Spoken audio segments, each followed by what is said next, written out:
Glistening, Glittering, and Glum is actually a program that's about creative writing and how we apply creative writing to our marketing, our personal marketing, our listing marketing, and our storytelling. And I can tell you that storytelling is one of the most effective ways to connect with each other and with our clients, and nothing proves the point better than some of you who came up before the program and simply told me the stories you remembered from some time we were together in the past. So storytelling is memorable, easy to do, and for those of you who aren't sure if you're creative writers, I'm going to help you prove it to yourself that indeed you are.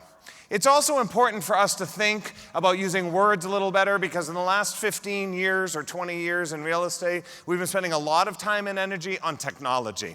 And technology is a fabulous tool. It allows us to reach more people. It allows us to get our message further. But it also has to be real.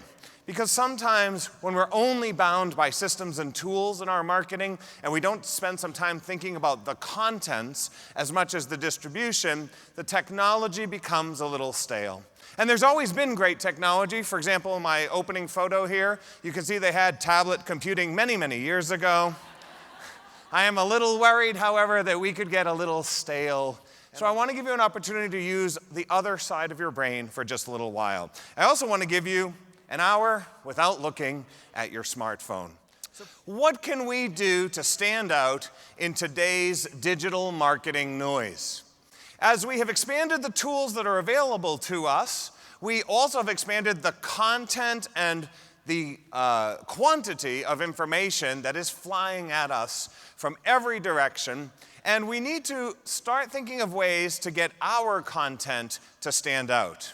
In the good old days, just writing an ad or putting it in a public space used to work really well. But if you've ever been in an airport or train station or a mall or even the hallways here at the convention center, you know that very few people are actually looking up and looking around. And if they're not seeing each other, they might not be seeing our marketing either. So what can we do to get people to look up? In fact, this is a real photo that I took in Venice not too long ago, where the gondolier was actually checking his text while inadvertently pushing his clients out to sea.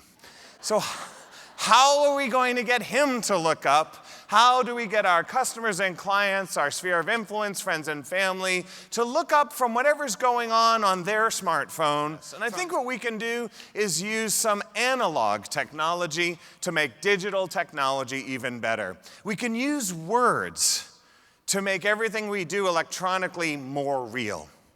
And words still are at the center of our communications. Even in a world of Instagram and video, words matter. Because behind every good photo are words. Behind every good video is a script, which is words. Behind every good self-promotion and listing promotion is the story of the value proposition that we want to tell. Words precede all of the other great forms of marketing we have today.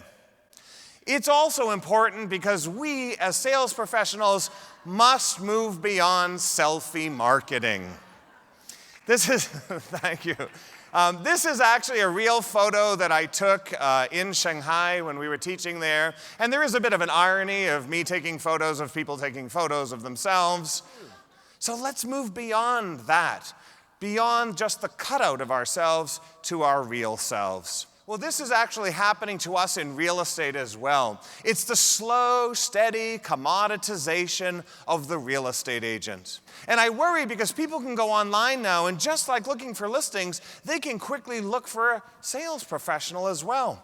So how do you stand out? If I were to search for real estate agents in your town, and a list appeared on any of the great websites online, and I put my finger over the picture, how would your description stand out?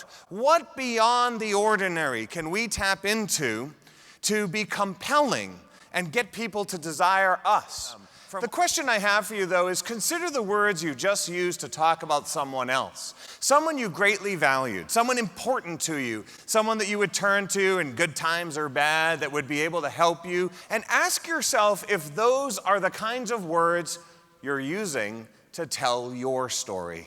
We promote ourselves and we turn ourselves into sort of cardboard cutouts. I've been in real estate for 19 years. I have the ABR, the CBR, the LSD, and the EKG. Oh, and of course, I like people. And when we talk about ourselves only as statistics and data and facts and figures, we open ourselves up to being commoditized. Someone else can have more years in the business, more certifications. And I assure you, all of you who've ever been referred, no one has ever referred you by saying, you must work with her, she has a smartphone. What makes you compelling as you is what they remember the most.